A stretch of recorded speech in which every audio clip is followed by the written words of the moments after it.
A lot of these are AI-based investments. For example, Xiaoyu is a product that's basically a home robot. And a lot of colorful stuff. Yeah, this is a. This will in the future also have voice interface. It's a levitating speaker. Isn't that cool? It's got a kind of robot cool. look. Yeah. It doesn't really move yet. You can see Amazon Echo going into this kind of scenario, right? And then this has a, it's flying. There's nothing connected. It is, and this one is really cute. Well, this is a toy, so it's a little toy that you can program. It's very good for teaching kids about AI. How to do that? You can use a phone to control it. Yeah. Teach you to play a song after you. The new version of this can actually play basketball. It can throw balls, and you can program it to move forward, throw a ball, and you can have two robots play against each other. So all I need is this on the table. It could be anywhere. Well, it's more for kids to learn about AI, right? It's about education. Well, as a venture capitalist, of course, Dr. Li is passionate about AI, but as a journalist, I need to look past the novel and lighthearted games AI and humans have played and ask him some fundamental questions related to our future with this technology. It seems that Dr. Li also agrees that we'd better see the big picture.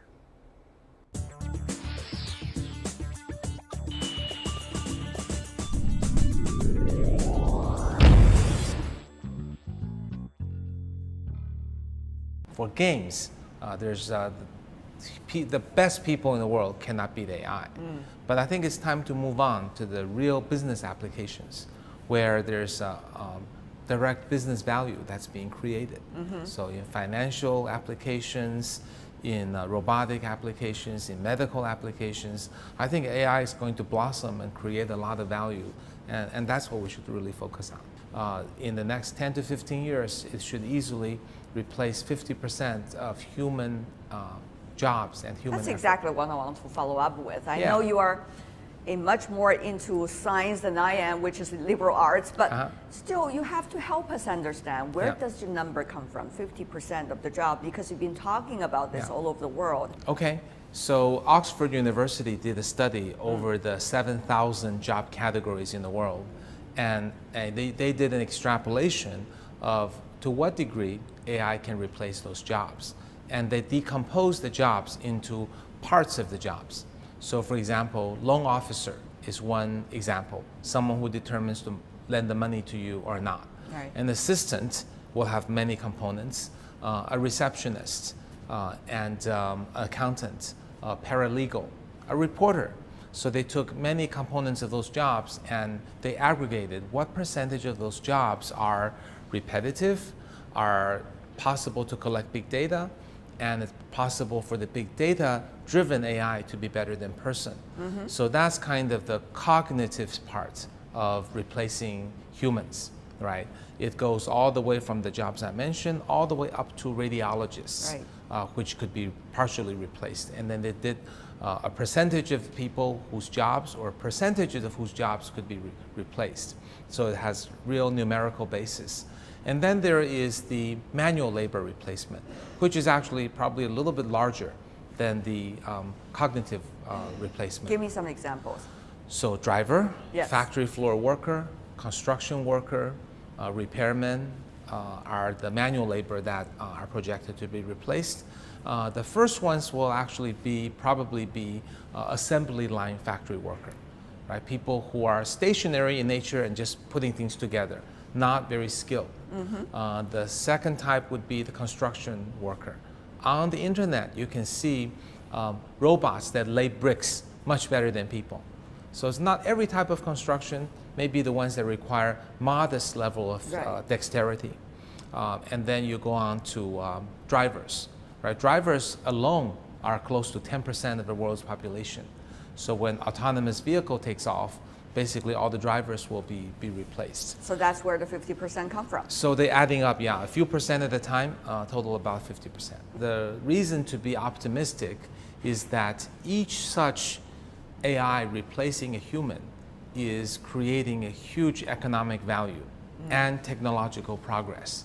And I think very few governments and corporations can resist the temptation to let its technology race ahead and to reap the reward from the economic value being created. But come on, Kai-Fu, I mean, you were in AI research back Yeah. in the 1980s, beginning Right. from that period of time. Yep. You've seen these ups and downs, and people are excited, overexcited, and then over pessimistic about the whole thing.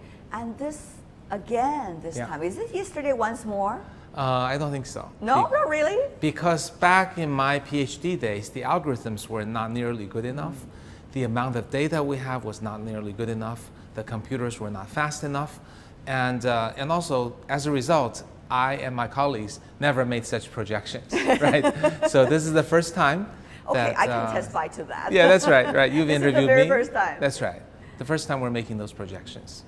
On the one hand, we all know, quote unquote, this wolf can be good, can be bad in different ways. Right. It's coming. Yep. And yet we are not really preparing for it. What do we do about the displaced people? What do we do about education? And how do we narrow the gap between the haves and have-nots? How do we prevent the successful AI companies from becoming too powerful and too rich? Whose job is it to think about all of these questions you just raised? Is that your job, Kai-Fu? I think all of us have to play our part. Sinovation Ventures, the Yeah. thing that you're doing, has a lot Right. to do with the future development of technology. So you're certainly coming at it from a business and venture capitalist perspective. So let me ask you from that perspective. Okay. Will there be too much concentration of data, too much concentration of access to data and privacy and information from the business? Well, the businesses that have a lot of data will gather even more data. I'd like to think they're behaving reasonably, but I think the best way to check, to provide checks and balances for them, is to encourage much greater competition, to have 100 or 1,000 companies like them competing for users with them and providing solutions with them, and each with its access to a certain amount of data, but not giving any one company But these are too much. unicorns. I mean, it's very hard to rival against them because they have enjoyed quite a golden period of time over the other future competitors. Is it ever possible to create this competition? You said yourself 5 to 10 years. Is it ever possible? Well, the worst case is that they may become dominant, and then antitrust laws may have to come in to check them. The other thing is the access to information for the public to understand about the technologies. Yeah. Well, first, I don't personally own any of your information. I'm not Baidu or Tencent. No. But I think users do need a certain degree of knowledge as to how much privacy they're giving away for convenience. I mean, the game today that is being played is these internet giants are taking all of your privacy information and hopefully keeping it from getting out. And I think they're doing a decent job at it. We don't read about too many leakages. And they're providing you great convenience, right? So when you go on Taobao, the things you see are things you actually want to buy.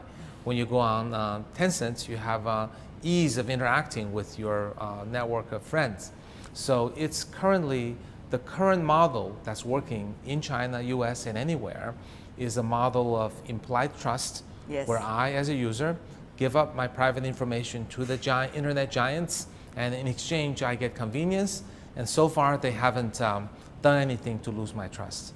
That is a fragile balance, and I hope there are more laws and media and checks and balances and competition that will keep it that way.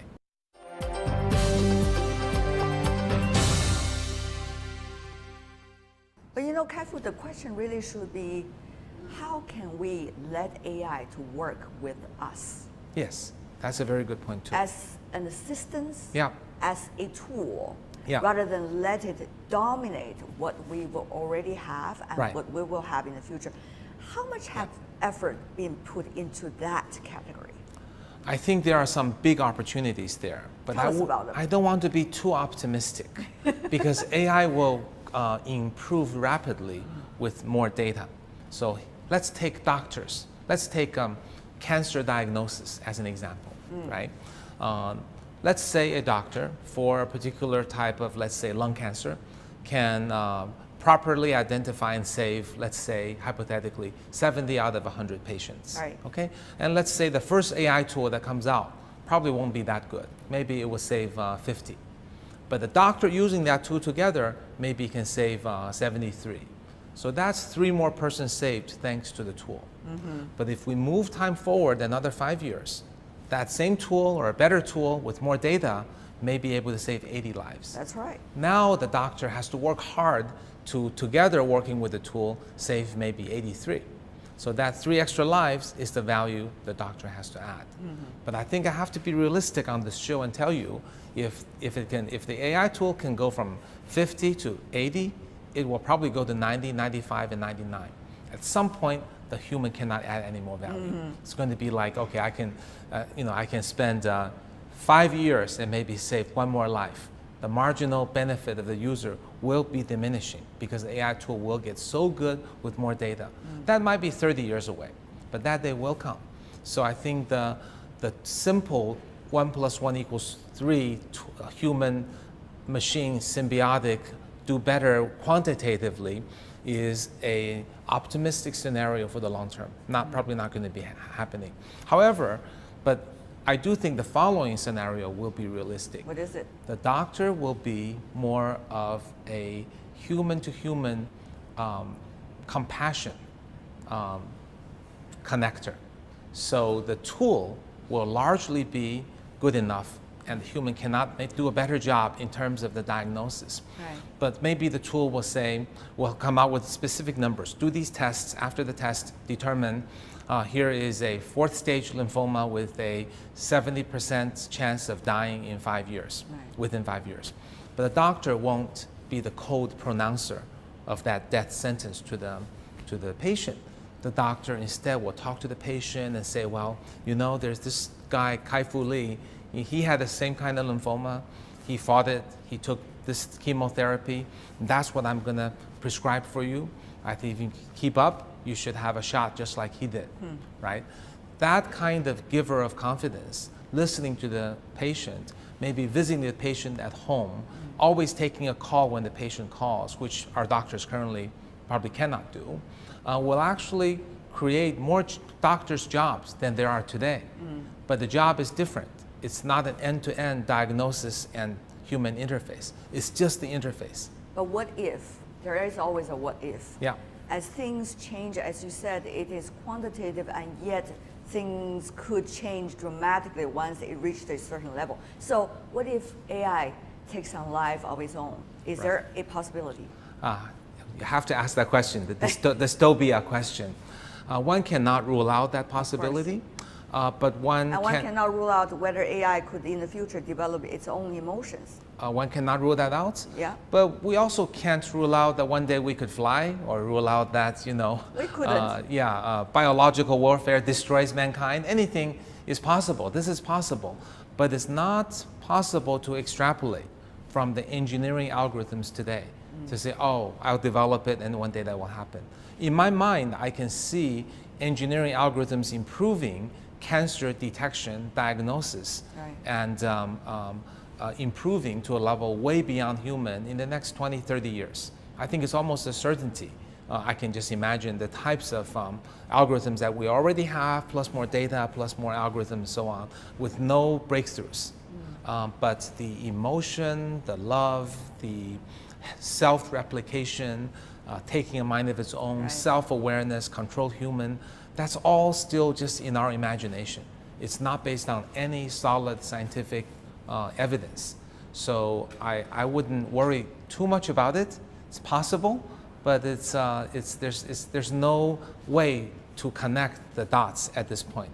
So I would probably delay that debate and focus more on the real problems of employment and education, things like that.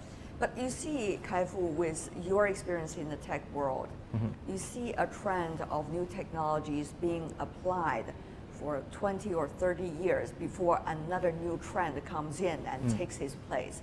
Earlier we have the social media, which is still going on right now. We are using the benefits of it. And well, at the same time, AI is already coming. So one would argue you know, even if there is AI, whether we will be able to develop its full potential, to what extent before the next trend takes its place, is an interesting question, isn't it?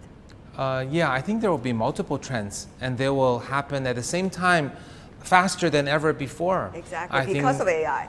And related to it, and not only because of it. For example, I think virtual reality, augmented reality, Internet of Things, wearable computing, those things will all emerge. And they'll be related to AI, but a little bit different, but they'll reinforce each other. Right. So we're going to be really sitting multiple tech revolutions hitting us simultaneously and mutually reinforcing. This will be, you know, in the next 10 years, it'll be more than the entire, you know, human history. That's true. What about for you, finally? I Yeah. mean, all of this exciting development, while you are being an advocate of AI, you even write a book recently about it, Yes. and talking about it all over the world, you're being quoted widely. There's a lot of danger in that, in terms yes. of, are you betting on the right thing? Yeah, well, I'm actually generally pretty cautious and pretty accurate. So if you go back at my track record, I think it's pretty decent. You know, I predicted the mobile phones and Android in 2008. In 2011, on the worldwide media, I predicted that Chinese people will stop paying cash and start using their phones, even though there wasn't even WeChat. So I think there's good reasons to listen to me when I make a prediction. I will listen to you, Kai-Fu, and looking forward to future discussions with you about all the latest development. Thank you. Thank you so much for joining us, Kai-Fu. Thank you. All the best. Thanks.